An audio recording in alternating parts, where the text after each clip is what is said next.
It's Monday, June 26, 2017. My name is Luke Thomas, and this is the Monday Morning Analyst here on MMAfighting.com. 3 parts of the podcast. As always, we go over the action from the weekend previously. We take a look at something in particular, and then we take a look at what's coming up in the week ahead. We'll go over, let's see, UFC Fight Night, I think 112, whatever it was, from Oklahoma City last night, and of course, Bellator NYC. You might be saying, Luke, are you wearing your live chat t-shirt? Yes, I am. It's laundry day, and your boy is out of options. All right, without further ado, let's go ahead and get right into it now. I don't like to waste any time. I'm going to work backwards. I do think, obviously, Bellator NYC was the bigger event from this past weekend. I don't think there's a whole lot of debate about that, as I put my microphone up just to hear a little bit. I don't think there's any debate about that, but I do think that because I did a Bellator post-fight show, which I'll put right here. You can check that out. I don't need to go over that first. Plus, there's a lot of controversy from last night. So let's go ahead and get into it. UFC Fight Night, just to get the number right here. UFC Fight Night 112. This took place at the Chesapeake Energy Arena in Oklahoma City, Oklahoma.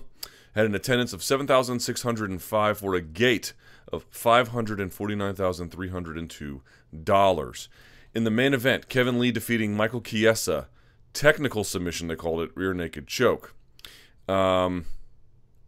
At 4:37 of round 1. So, this is a complex one. Now, what we're going to do is we're going to talk about the controversy in the second segment, not merely just this fight, but also I looked at some other ones that were relatively recent and relatively relevant, some other submissions to see how we handled it, to see how the ref handled it, to see what's really relevant about all of this. But we'll do that in the second segment. As for this fight itself, I thought a couple things really stood out to me. Number one, Kevin Lee's improvement is real. All the strengths he had, he still has, but they're significantly better. He is a vicious back attacker. He's good at getting to the back. He's a good scrambler. He doesn't accept positions. His finishing has become way more polished. Really impressed by him.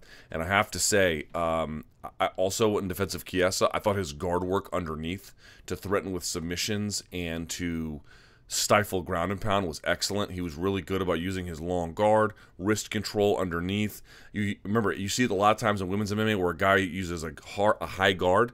A high guard is one where you might have one leg over the shoulder and another leg behind it. So it's not quite a triangle, but it feels way more constricting, and the person has to figure out where they want to put their hands, how they want to do things in order to attack. So he tried that triangle. It wasn't really close, but it was a high guard, and it sort of kept the right arm, actually in this case, the right arm of Lee a little bit locked. Now, he did extend a little bit too far and then gave up the pass, but then rolled the turtle, which is how he got his back taken. But nevertheless, effective guard work underneath from Michael Chiesa in preventing a lot of ground and pound and preventing a lot of damage. The real damage he took was when it was Kevin Lee who took the back, then did the body triangle, which Chiesa was able to break a couple of times, but in the end, it wasn't enough. And vicious, great balance on top. Now, I'll give Chiesa credit. He never got bellied out.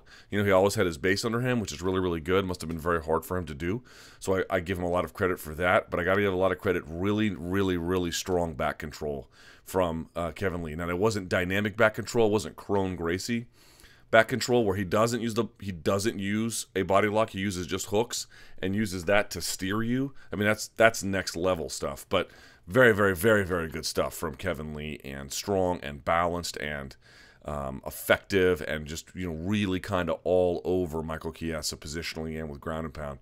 Really, really, really impressed by that kid. You know, I thought, you know, Khabib is too much for him about a year ago, and I still think Khabib would be too much for him, but, you know, this one launched him probably into top 5 orbit or just outside of it. Very strong showing by Kevin Lee, and I'm extremely excited to see how good he's going to get, because I think he might be the real deal. Very, very talented. And I think Michael Chiesa probably learned a lot from this contest. If they make a rematch, I'd be happy to see it. I don't think there's anything wrong with that either. So, good stuff in that main event. The stoppage, not so much, but we'll talk about that in the second segment. Tim Boetsch defeating Johny Hendricks via head kick and punches, 46 seconds of the second round. It just looked like, I mean, Johnny missed. I am told that Johnny got a new strength and conditioning coach, and that coach had him doing heavy weights and was not really that worried about their cut. I think that might have contributed to it. I also think that, you know, Johnny probably has some negligence issues related to his diet that he needs to address. But I don't really know what's next for him. Was he 2-5 in his last 7? Just way too much size and firepower from Boetsch. These middleweights are big, man. And, Johnny wrestled as below 160 pounds in college, as Ben Askren was pointing out, 157 for a time. He was doing okay in the first round, trying to find a home for his cross, but he was coming up short a little bit, wasn't really able to do a whole lot, and, a guy like Boetsch just straight up outstruck him, got him confused on a fake, and then changed up his shot selection and was able to put him away. It's not merely that his physical abilities have declined, but just feels like his skills aren't improving and maybe declining to some extent. His wrestling, I think, will always be there, but it's not going to be that great against a guy like Boetsch, who can wrestle too and is much bigger, naturally much bigger. So I don't know what they're going to do with poor Johny Hendricks, man. I don't really know what's next for him in his career. He has really painted himself into a very, very difficult corner. Felice Herrig defeating Justine Kish at 30-26, 30-26, 29-27. Boy, I got to say here, Felice Herrig, man, I called her pro debut. This was for an organization called the UWC, the Ultimate Warrior Challenge, which I know sounds like a bit of a weird name, but it was sort of a mid-Atlantic promotion in the mid to late 2000s of the first 10 years. Like 2006 or so, 2009, they had a big presence in the DC area, and they put on Felice Herrig's pro MMA debut, and she got beaten by a woman named Iman Achel. And Iman Achel just basically held her against the fence and took her down, and neither one had great skills at that point. To see the improvement that Felice Herrig has made is incredible. Jeff Curran, Big Frog over there doing big things for her, man. Credit to that guy. Wow. And credit to her, of course, too. Like, I'm not taking anything away from her. I'm just saying, Felice Herrig got a bit of a reputation as somebody who would, appear provocatively in using her image to sell herself. And I've talked to her about that. She said she did it just to get attention because there was really no other way for her to get attention. And whether you believe that or not, I think what I can say is that whatever she was back then, whatever we believed her to be, as I catch my microphone stand here, it's just on its last legs. I apologize, y'all. Whatever we believe that to be, she has become a student of the game, and she got with a great team that has really tried to do the right thing for her and the right thing by her. Oh my God, this thing is just a nightmare. I'm very impressed by her development, really, truly impressed by her development. And to see the kind of just grappling dexterity that she has now, she has come light years from when I saw her getting held up against the fence for like minutes by Iman Achel. I mean, she had trouble underhooking, for crying out loud. And now she's showing expert back control through transition. And look, Justine Kish had a situation, as I like to call them. But credit to her for treating it in a hilarious fashion on Twitter. And oh my God, the ability to hang on and not survive that choke. I mean, there are very few UFC fighters who could have done that. Any weight class, any gender, anything. That was an incredible amount of resilience on her part. Shocking, almost. You will not see that you'll see that at jiu-jitsu tournaments at the black belt level, where these guys will put themselves to the absolute limit in championship contests before they fight, or before they tap, or just go out with chokes. That is what you saw there. Shocking levels. Dominic Reyes defeating Joaquin Christensen at just 29 seconds into the first round. Just took dominant outside foot position and jolted him with the left a couple of times, and that was all she wrote there. Not a whole lot to this one. Tim Means defeating Alex Garcia, 29-28 across the board. It's a very Alex Garcia fight, very Tim Means kind of fight. Garcia is quick hand speed up front. Dominic Cruz noting the left hook was a big weapon for him. But over time, it actually wound up being the left of Tim Means. Tim Means is going to be better in more positions. Not quite as athletic or strong, obviously, but he's going to be better in a lot of different positions. And over time, when Alex Garcia slows down, a guy who's a little bit more technical and has a little bit more dexterity in his overall game is just going to create havoc for you, and that's exactly what happened. Dennis Seaver defeating BJ Penn, 28-28, 29-28, 29-27. What do you really want to say about this one, man? It's just over for BJ. At least it should be over for BJ at the UFC level. I mean, this is just getting tiresome. We're talking about a guy, in my mind, was one of the best fighters alive when he was in his prime and was doing things that nobody was able to do, and no one will ever take that away from him. And I'm amazed still by what he was able to accomplish. But come on, y'all. Just, I mean, everyone was like, well, it was the Rodriguez fight. I mean, look how good Rodriguez is. Okay, now he fought Dennis Siver, and Dennis Siver didn't even look all that money. And now he loses to that guy. You know, I mean, what are we doing here? This seems like a disaster waiting to happen, to be honest. He looked okay in that second round, dropping him, but I thought he lost the first. His jab looked okay in parts, but he just doesn't. There's no. BJ Penn used to be a guy known for violence can happen at any time, or something bad can happen to his opponent at any time, and you don't feel any of that now. And in that third round, he was almost meandering around the octagon, just taking abuse. It was hard to watch, man. It was super hard to watch, and I have no more appetite for it, and I really hope you guys don't either. This is just gross at this point. Like I said, we're talking about a Hall of Famer here. We're talking about a guy, first American to ever win the Mundials, and was a two-weight world champion in the UFC. I know people now are going to debate his legacy because he keeps doing this and adding additional L's to his record that don't need to be there. But I mean, he just can't. He cannot fight at this level, and probably shouldn't be fighting at any level. And that's just the way it is. You know, and I had Gary Marinovich on my show, and he was like, "We're going to get the old BJ back." You didn't do it, man. You know, maybe he looked better in this one than the Rodriguez fight, but it's hard to note how much of that was from some kind of training improvement or just because Siver is not nearly the fighter that Rodriguez is. I don't know, man. I don't know what those answers are, but what I do know is that it is clear he is done. And I don't. There's no shame in saying that, but there's only shame if you could just keep doing this to yourself. Clay Guida. How about old Clay Guida defeating Eric Koch? 29-28, 29-26, 30-26. Some weird scorecards there, but Clay Guida has really cleaned up his game at Team Alpha Male. He doesn't use this. He does not so mechanically robotic in his movements as he was standing before, and his guard passing has gotten tremendous. Really strong mount. And what you see there is he does a lot of different mounts. He does the mount where he splays out, right, driving his hips down hip to hip. He does the mount where he sits high up underneath the armpits. He does the mount where he sits kind of in the middle and crosses his feet underneath.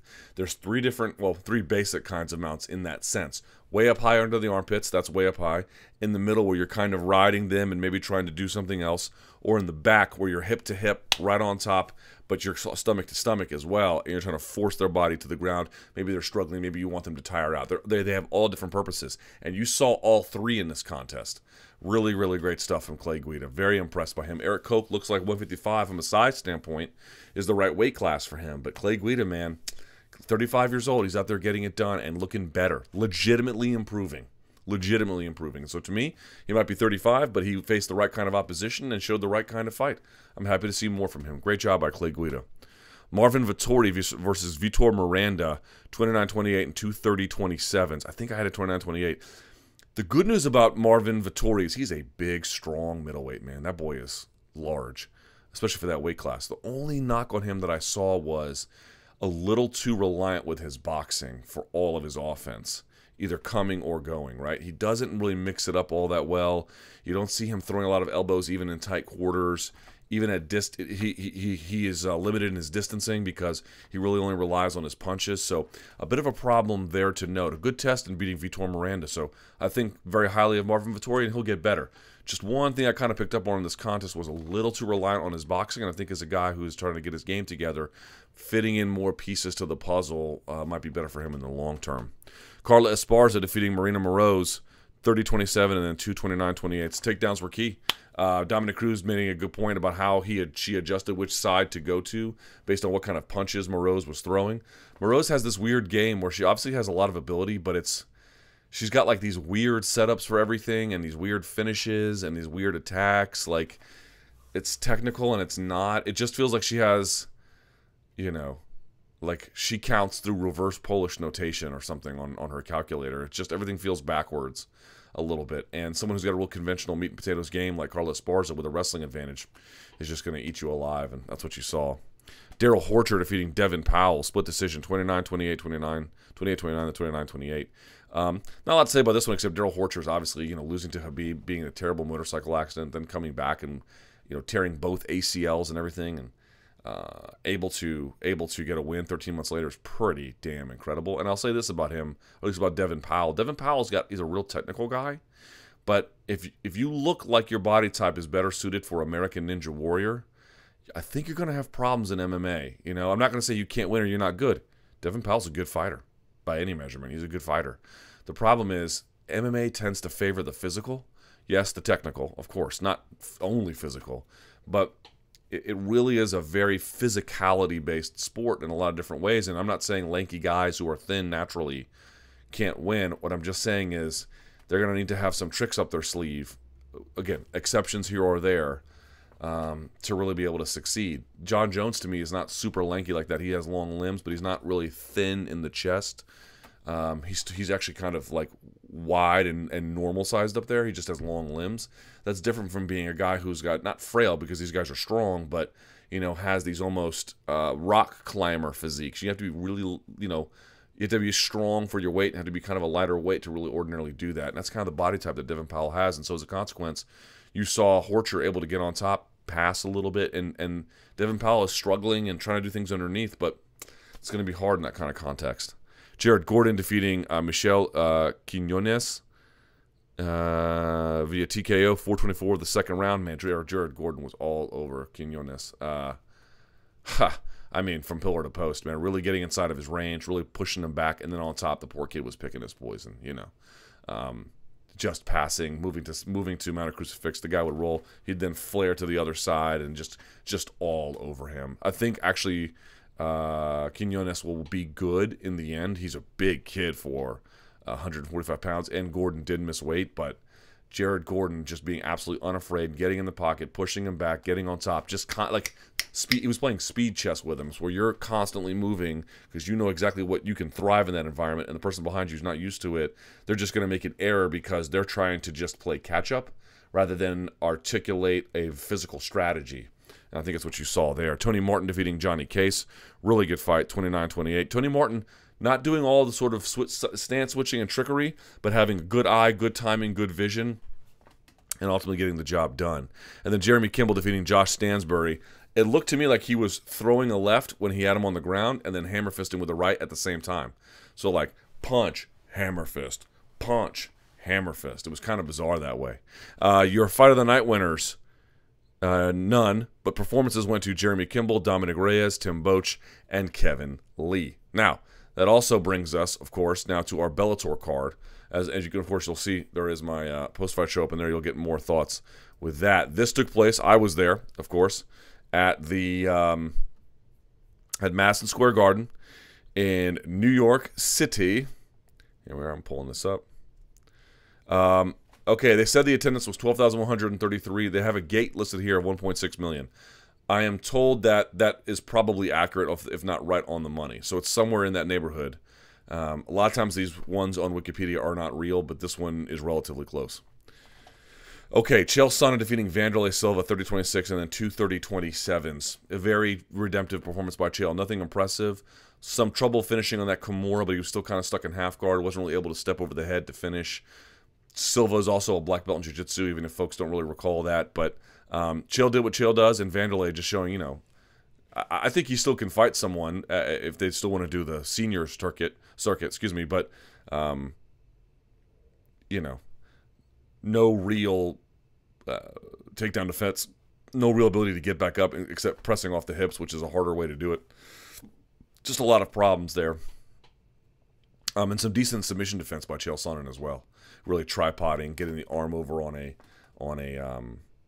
arm against the other person's throat when they're trying to guillotine you. Doing a lot of good things. Nima Gracie defeating Dave Marfoni. Rear naked choke at 2:27 of the second round. Matt Mitrione defeating Fedor Emelianenko at 1:14 of the first. They had the double knockdown. They both hit each other with the crosses, and then Mitrione was just the bigger one, able to get up. Both guys seemed to get hit with a hard shot, but Mitrione was able to recover and just blasted him out. This is nothing. Fedor used to be so quick, and now he's losing out to speed advantages and scrambling advantages to Matt Mitrione. Like in his prime, I don't think that ever would have happened. I mentioned this on my post-fight show. If you missed Fedor in his prime, everyone was like, oh, he was invincible. He wasn't invincible. The truth about it was he would get hurt and then come back a lot, or he'd be at a deficit and fight out of it a lot. Yeah, some guys he just smashed, but a lot of times he'd be in a deficit. And what you're seeing now is that he gets put into a deficit quickly and has no ability to recover. BJ Penn and Fedor losing on the same weekend. Not a great year for MMA. Brent Primus defeating Michael Chandler at 2:22 of the first round via doctor stoppage. Still not clear about how much being hit in the leg contributed to the injury, or if there was something about the mat because guys were slipping. I'm going to speak to Michael Chandler later. Even despite that, looking like Jamie Varner with his ankle just flopping all over the place, he was still able to drop Primus in this contest. I do think if they make a rematch, I do favor Michael Chandler. But, you know, if Brent Primus's leg kicks low like that are what contribute to the injury, good on him. Still don't think we know a whole lot about Brent Primus in terms of what his total upside is. But nevertheless, he's your new lightweight champion in Bellator. So I guess we'll see what happens next. Zach Freeman defeating Aaron Pico at 24 seconds. Ugh. That did not go as planned, huh? Boy.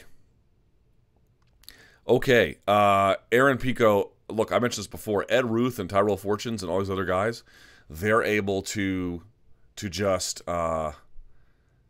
you know, they were fighting in Europe, or they were fighting on Bellator prelim cards or whatever. No one really saw him.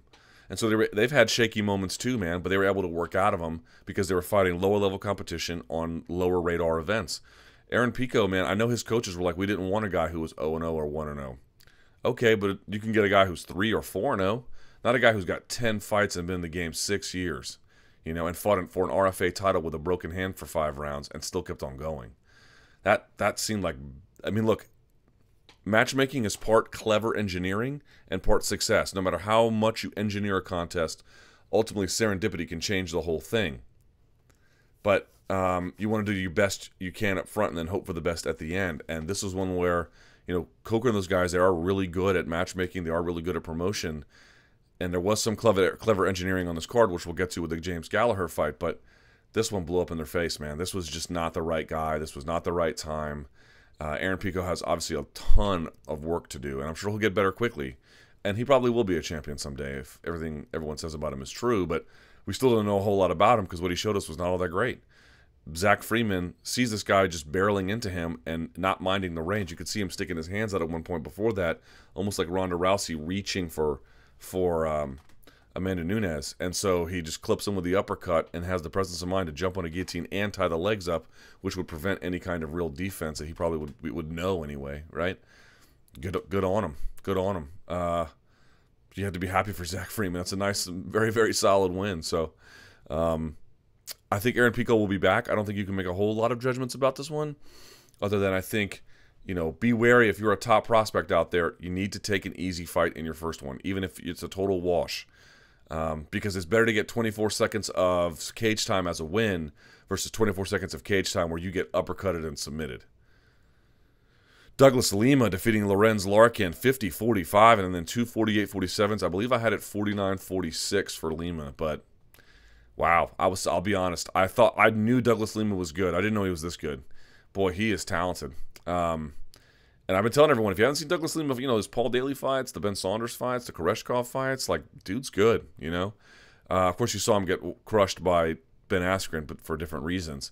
But in this one, it reminded me of, what was the one we just saw, the Tony Martin and Johnny Case fight, where one guy's doing a lot of more simple things, but just doing them very effectively. I think Lorenz Larkin was reluctant to use his kicks for fear of potential takedowns. Was able to land a right hand once and drop him, but then got a little too wild against the fence. And the rest of the time, especially from the third round on, standing from the southpaw stance, just couldn't ever find the appropriate angle on Lima. Lima really good about moving his feet, and the best part was staying out of the range. He was able to keep his jab out there, even if he was backing up a little bit sometimes, to just really force Larkin at the end of the punches, but without being in kickboxing range. So he was always really mindful of being able to lean and then counter, you know. He's really, really good about that. So just a real very solid performance from Douglas Lima. Not a ton of frills, not a ton of chills, but absolutely perfectly or damn near perfectly executed. Really great job from him. Just incredible distance management on the part of Douglas Lima. Ryan Bader defeating Phil Davis, split decision, 49-46, 47-48, 49-46. This was an interesting one. When I watched it in person, I felt like Phil did better than the scores reflected. When I watched it on TV after the fact, it looked like Phil did not do as well as I thought. I cannot explain why sometimes the vantage point has such... I mean, you'd think there'd be some differences based on vantage point, but not these incredible ones.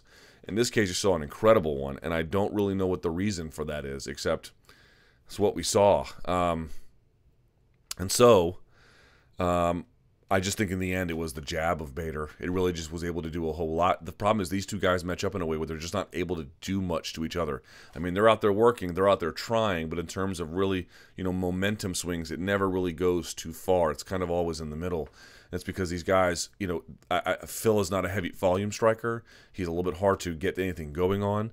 Bader has a good jab, but doesn't have a ton of other offensive weapons for guys who aren't coming forward a lot. And when I say forward, I don't mean like, you saw Davis stalking a lot. I mean really coming forward, collapsing the pockets and stuff like that. That's just not what Phil Davis does. He's way more cautious, way more measured. And I did think his leg kicks were good. They were exchanging body kicks for a time, especially when they're opposite stances, which was not very often. But Bader's jab in the end made a difference. And then Heather Hardy defeating Alex Yager, 4:47 of the third round.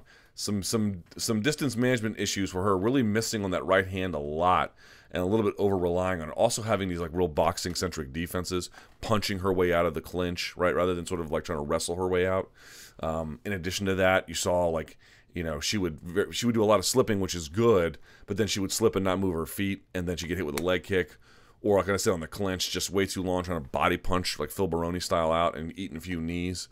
And then had, I think, a little bit of distance issues trying to find a home for the right hand. After the headbutt gets up, though, and just really kind of just took it to a tired opponent who wasn't throwing a whole lot back, which just gave Hardy the chance where even if she was missing or even if she was a little bit off, she could just keep going and then find that sweet spot, which she ultimately did, landing a right hand. I thought the stoppage was great. So it sounds like I'm picking on her. I'm not. This is what I mean. This is for a debut. Your debut should look a little wonky. You should be fighting someone whose nickname is the soccer mom, right?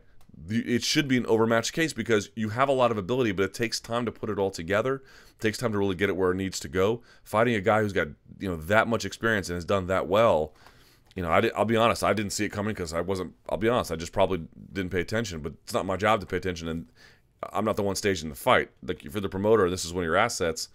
I think that's one mistake you can easily point to that they made. They really, really did a bad job of that. But in the case of Heather Hardy and Alex Yager, this is exactly what you want. A tough fight. She got almost full 3 rounds of ring time. She got to see what she did wrong. She got to see what she did right. She got to see some things she gets to work on. And she got the win. That's about it, folks. That's how it's supposed to go, So congratulations to Heather Hardy. That's what you want out of a debut. Show some flash. Let's see what your weaknesses are. But have your weaknesses exposed against somebody who can't necessarily take as much advantage of them as others. And then, of course, Ryan Couture defeating Hayam Ghazali, 30-26 and then 2 30-27s. Okay, fighter on the card of the first card, I'll give it to... Who will I give it to? I'll probably give it to Kevin Lee. And then on this card, I will give it to Zach Freeman. No. Yes, I'll give it to Zach Freeman. Okay, so let's do this. Last night, on TV, a ton of controversy about Mario Yamasaki stoppage. Here's what I'm going to tell you. I don't think it was that bad. I think this is way, way, way overblown. Now, I don't think it's a perfect stoppage. I think there are some criticisms you can make. So I want to take a look at that stoppage, plus a bunch of other ones that are very, very similar, and see how the referees acted, see how they didn't act, see what we can learn, because there are some criticisms to make of what Yamasaki did, but they are way overblown. Let's take a look at those now. A lot of times what the Monday Morning Analyst is about is, excellency in fighting. And, obviously part of that is involved here because there was a finish of an elite fighter, however controversial. But sometimes what I want to do is sort of focus on controversies because that seems to be the thing that most people talk about after a fight. Why not make that the focus of your podcast as well? So what I'm going to do here is, I swear to God, I picked just a few, or I think more 4 or 5 fights at random. I was just trying to think about, off the top of my head, name some times when a UFC fighter was choked unconscious. I think I've got 3 rear naked choke ones and then 1 modified guillotine, 2 modified guillotines as a matter of fact. And in many of these is actually Big John reffing them, but that's, I swear it's completely by, not by design, totally unintentional. But I want to go through this one because the controversy last night to me seemed very bizarre. Everyone was certain that Yamasaki was at not just fault, but egregious fault. And I think there's 2 things you could probably point to in this case where you could blame Yamasaki. 2 things, and I'm going to go through them and show you them. However, in saying that, what I have found is that there is inconsistent application of, not the rules exactly, but we got to remember, you give fighters and referees, I should say. You give referees wide latitude in how they interpret the rules. So they could be within the rules and do a lot of different things. Now, I'm not a referee, and there might be some rule that I am missing, and if that's the case, I will happily correct this on a future edition of the podcast. But here's what I want out. I don't think this stoppage is nearly as bad as people say it is. In fact, I'm not even sure it's a bad stoppage at all. I think if you wanted to nitpick, you could do a couple of things. We'll show you those. But even in picking those two things, you're going to see it's a very difficult call to make, and that in other cases where there was no outcry, those referees also did not make those two things that referee Mario Yamasaki didn't make. In other words, it wasn't like you can go and find a bunch of other cases where a fighter got choked unconscious and the referee stopped it, where there was a lot of outcry. You might be like, well, Luke, they stopped it because they were unconscious. Right, but what you're going to see is the events leading up to those fighters going unconscious look nearly identical to what Mario Yamasaki did. Let me explain as we go through. So I'm not going to go through all of these slides, but here you can see, whoops, let's go back just a second.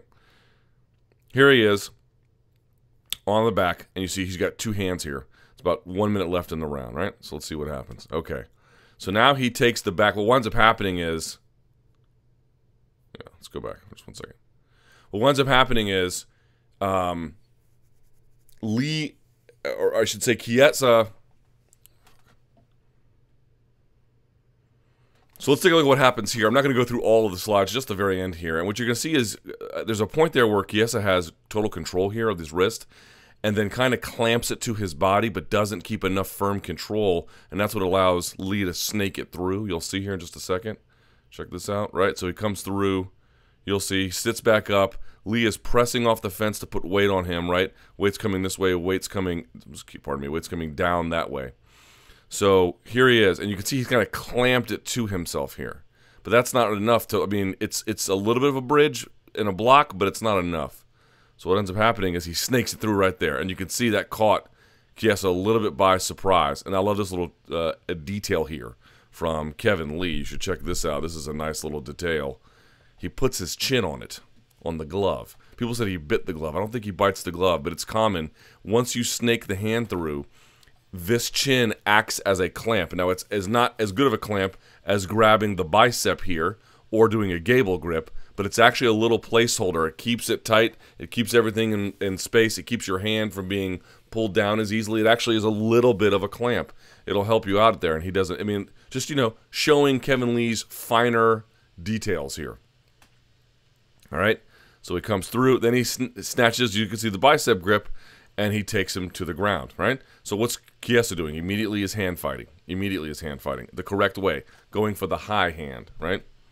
So what's he do? He grabs a high hand. He begins to pull it away. This is all good. Lee tightens the triangle, the body triangle. See here? It's kind of on the outside. He's going to put his leg up and then not only put the leg behind the right leg of Chiesa, but he's going to actually cinch it a little harder, yeah? He's still fighting, though, okay? So this is still going okay, but here's the problem. Kevin Lee is anticipating this and does everything perfect. I mean, this is a really good job by Kevin Lee, which no one is talking about, unfortunately. So what happens is, this is the detail here. What happens is, if you pull down on this, but you don't pull down and out because you probably can't because you're off your base here, and the leverage is just hard, what the guy on the bottom who's choking you is going to do is flare that elbow out so that you can't bring the elbow out in front. Because really what you need is you need the elbow out in front. It's one thing, I mean, put your elbow by your ribs. Do a little test right now. Put your elbow by your ribs and then, you know, make a fist and then just open and close your elbow. Not from your body, but I mean, like, you know, move your wrist away like you're hammering something. That's one thing. Another thing is to have your elbow away from your body and doing that. What he is really good about doing is keeping his elbow near his body. And the way he does it is when Chiesa pulls it, he kind of flares it out into the back rather than letting it get extended out in front of him. And then that enables him to go right to the gable grip. That's how that works. If this arm had been pulled down and the elbow had come out, that'd be one thing. But he kept the elbow behind the shoulder, and when the hand comes down, which is what Chiesa needs to do, all Lee does is sit up a little bit, rotate it back, and then slide it behind him. Like that. See how it comes to the side now? So now the hand is down. You pulled the hand down, but look at the angle of the elbow. It's still all there. All he has to do is slide his elbow behind him even further, which is what he does. Look at that. That is a very, very, very tight choke. And I'm guessing Kevin Lee, you know, he's a well-muscled individual. I'm imagining he's got a good squeeze here. And this is what Nate Diaz did to Conor McGregor. It's the same thing. You put the hands not just to the side, but as far behind them as you can, and you put your body on top of the grip, which makes it harder to hand fight. If the hands are out here in front of you, it's a lot easier to hand fight. If the hands are behind your head and the person is putting their weight on top of them by facing the mat, it's even harder. That's what he does. Look at that. How do you even hand fight something like that? Very, very, very, very difficult to do that. Now, this is the important slide. He's still hand fighting a little bit here, just a little bit. I want you to pay attention to something we see here, okay? Let's go to the next slide here, right? He lets go. This hand is now floating out in space.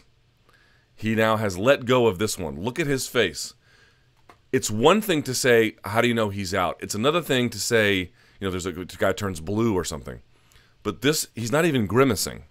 That, to me, is why I was surprised when he popped up and immediately was like, hey, I'm okay. What happened here? Right? Look at this. Then he just lets go altogether. This looks like he's grabbing the elbow. He's not. It's firmly grabbing nothing. Right? Or I should say it's almost a contradiction in terms. It is grabbing nothing but air. There's just air there. Yeah? Look. There's nothing there. He's just sort of, the hands are just kind of flailing a little bit. And you see Yamasaki checking it out like this. And then he jumps in. And look at the hands. There's no hand fighting whatsoever. He deliberately, or, you know, his body forced him to, one way or the other. The conscious hand fighting he was doing stopped as an activity, and the hands floated out in front. Now, let's talk about the two things he may have done wrong. Number one, he never checked with Chiesa verbally or physically to see if he was actually done. That is one criticism I think you could make if you wanted to. You'll also see that that criticism is not nearly as strong as you might think it is in a couple of seconds. But for now, that is one you could make. The other you could make is that it's actually two stages. Their hand fighting is one, well, I should say three. They're hand fighting, the hands go limp, and then the hands go so limp that they've collapsed to the mat. His did not collapse to the mat. Right? Look. It's one thing. See how, look at the hand here. It's still kind of just hanging out a little bit. Now, he's not hand fighting at all, but his arms haven't gone completely numb. That's maybe an argument you could make. You could maybe make that, okay, the show was clearly about to be closed, but it wasn't quite there yet. To me, actually, that's the strongest argument you could make. Because what you'll find as we look at these other slides from other fights, what you're going to see is that this is a common scenario. People are hand fighting, stage one. They stop hand fighting, stage two, and stage three, they go completely limp. It's that stage three that's missing. The problem with the first argument, that he didn't check verbally or physically with Chiesa, maybe he could have done that. However, you're going to see that in other cases, refs don't do that. Or in a case, they actually do that, and they get criticized for it. Let's go through these slides. Here's another look at it real quickly. You can see he has the bicep grip here. This is the strongest grip you can have, assuming it's unimpeded. Michael Chiesa is doing the right thing. Is going to grab the high hand, right? You can see that elbow flare out. He's readjusted the body triangle. He's going to pull his hands to the side and underneath him like that, right? Very, very hard. Almost gets completely go of the, there he goes. Now he just lets go. He lets go of the hand fighting, right? This is not intelligent defense. It's not intelligent defense. This is very, very bad. Now, I know Chiesa said he was puffing his chest out to give himself a little bit of extra air. Maybe he was. But if you're a referee and you're looking right at him, he's not even grimacing, nothing, and he stopped hand fighting.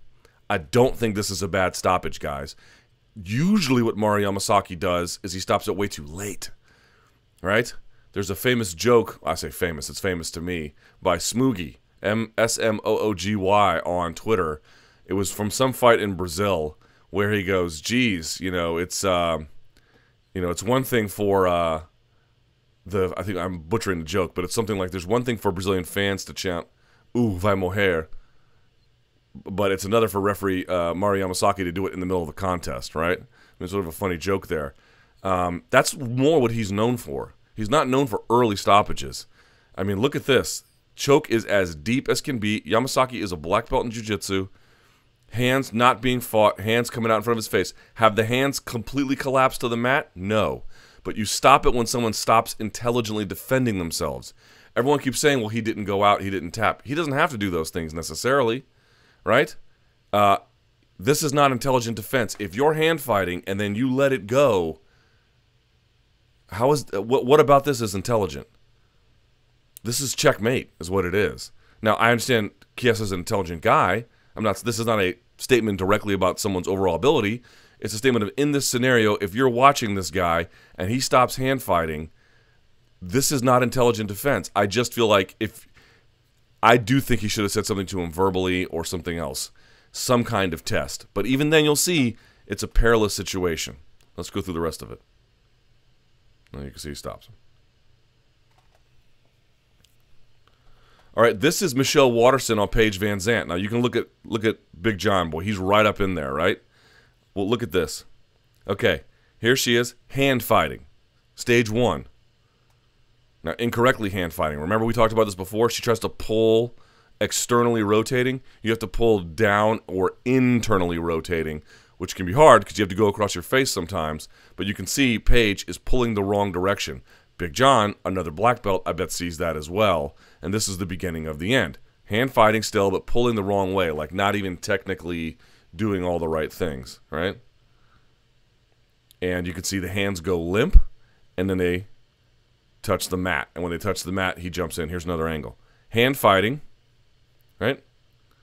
Go limp, but there's still one hand up here. Two hands go limp. So they come out in front of you, and in this case, they go limp. So this is not exactly what Chiesa did. This is a stage past that, and then Big John steps in. So to me, that's the criticism. But I can understand Yamasaki. If someone's hand fighting and they stop hand fighting, it's a delicate call. So what I'm saying to you is, if you want to be mad at Yamasaki, I think you can say some of the stoppage is a little bit reviewable. But this is not an egregious stoppage. It's just not. It may not be a good stoppage. It's not really a bad one. It's a tough one.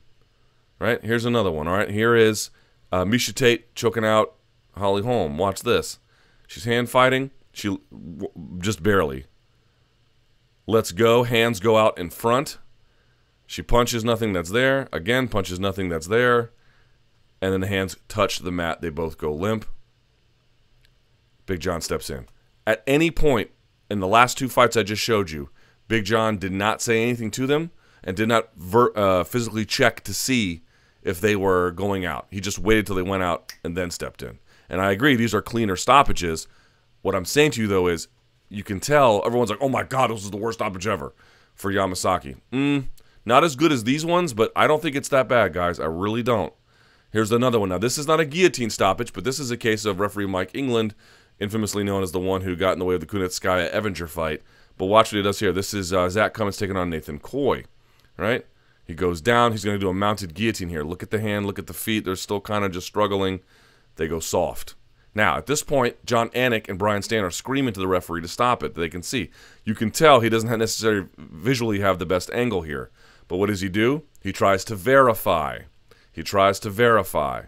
Sees that he goes limp, and then jumps in. Let's take a look at another angle, right? This is what he sees. That's bad, right? So what does he do? He tests the hand to see what happens. It goes limp, and then he jumps in. Okay? So go back to this broadcast of Cummins versus Coy, and you'll hear Brian Stan and John Anik murder him. And maybe for good reason. I'm not saying they're wrong. What I'm telling you is, in every scenario, a referee has to make a very, very, very difficult call. You have to make a very difficult call. And in this case, he took an extra precaution, Mike England did, when he had fairly good evidence that he didn't need to, and got murdered for it. Maybe Yamasaki could have done that, but I understand what Yamasaki saw. He saw hand fighting. He saw someone go stop hand fighting and go a little bit loose and then jumped in. Maybe he should have waited for the guy to go completely out, but he wasn't meeting the definition of intelligent defense. And that wasn't about to get any easier for him. It's not a great stoppage. It's not a bad one. Let's look at one more of these, and you'll see what I'm talking about. This is John Jones, Lyoto Machida. Here's Big John again. It's another case where Big John does not verbally say anything to Lyoto, and another case where he doesn't physically test to see if he's out. He just jumps in once he thinks he's out. Okay? Let's watch. There he is. Watch the right hand here on Lyoto. That's what you're looking at here, because this hand just kind of stays in place. This hand, the right hand, drops. And it doesn't completely drop. It kind of goes a little limp, and then it goes all the way limp, and that's when he steps in. Let's look at this from another angle. Here he is, right? Hands pushing here. You can't see the right hand because it's like grabbing the other side on the inside, right? Hand comes a little bit loose. Hand goes limp. And then you can see these donkeys here. Watch, they'll say something. Look at Big John up in there. Granted, Big John has had, a really good angle on it. All right, and then you can see these guys are like, oh, he's out, and Big John steps in. So what is the lesson here from all of these? The lesson is that part of this is just a good referee, what kind of, and I'm using the word and saying air quotes here, what kind of touch does the referee have? How good at this are they, right? So that they can see when someone's out better than another referee. That's part of it, too. There might be more to this. There are some criticisms you could give of Yamasaki. Should he have verified in some way? Should he have waited for him to go all the way out? On the other hand, Chiesa was clearly in progression. I mean, that train was only headed in one direction. It did get stopped maybe a little early, but not terribly early. And already, when you release hand fighting, you are no longer intelligently defending yourself. So just to recap here, I don't think this was a great stoppage. I don't think this was a bad stoppage. I think it was a defensible stoppage. He wasn't intelligently defending himself. The rule is not that they have to be choked unconscious. It's just that so happens to be an easy dividing line, and it's satisfying for the fans at home. And I understand. I prefer it as well. I'm not going to front here. But if we want to make criticisms of referees, we can't just do it every time a stoppage happens that we don't like. It has to happen at a time when it's really not defensible. As I mentioned, this is far from perfect by referee Yamasaki. But what he's normally known for is letting it go too long. And to me, if you're hand fighting and you stop and that choke is effing deep, son, because it was, and the position that Lee had was, I mean, there was no coming back from that, trust me. And everyone pointed out, well, what about Justine Kish? What about Justine Kish? Totally irrelevant to me. Well, Usain Bolt can run, the 10 meters or whatever in less than however much time, right? But that's Usain Bolt. I mean that level you saw of submission defense from Justine Kish. I mean, she took it. I mean, we talked about it. You get the idea. The point being is this: there are times where referees don't verbally say anything or verbally or physically check to see if a fighter is out, and no one complains. Granted, they usually in those contexts we showed that was the person was all the way out, but you can see it's not necessarily that's required for a stoppage. Or there can be times when a referee uses it to gauge a stoppage and they get criticized for it. I think the best criticism you can make here is, yeah, maybe he should have checked. The better one to me is the hand fighting, stop hand fighting, go kind of limp, and then go all the way limp. He didn't go all the way limp. The question is, did he have to? I know we think they have to. The rules do not state that. They do not state if someone taps, or excuse me, if someone doesn't tap from a choke, the referee will stop it when the person goes unconscious. The referee stops a contest when a person is no longer intelligently defending themselves. So I don't think it was an awesome stoppage, but I really, really think we're being too hard on referee Yamasaki here. And last but not least, we take a look at what's coming up in the week ahead. For us, this coming Saturday, there is nothing really of super significance. There is the new PFL, Professional Fighters League, Professional Fight League. I really don't even know what the damn name is. But anyway, this is going to be on, this is the new or old World Series of Fighting. This will be on NBC Sports starting at 10:30. In the main event, John Fitch takes on Brian Foster, Hani Marks versus Smilinho Rama, Herman Tirado versus João Zeferino, and then Carlos Fedor versus Jason High. Also this weekend is going to be, let's see, One Championship 56, Light of a Nation. And this will have in the main event Vitaly Big Dash versus Ong La and Sang. Anyone else there of note?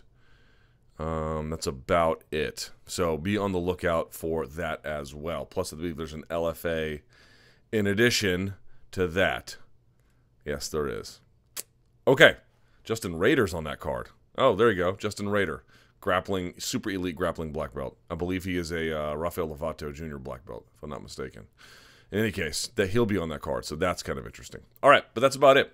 If you got any questions for me, email me, lukethomasnews@gmail.com. You can see that below here on the screen. Also, my Facebook and Instagram, same name, Luke Thomas News. So facebook.com/Luke Thomas News, Instagram.com/Luke Thomas News, and there you go. Would appreciate you guys giving me a follow and a like and an email. Like this video, share it around, subscribe to MMA Fighting, watch my Bellator preview or my post-fight show, and a whole lot more. Thank you guys so much. Really appreciate it. Until next time, enjoy the fights.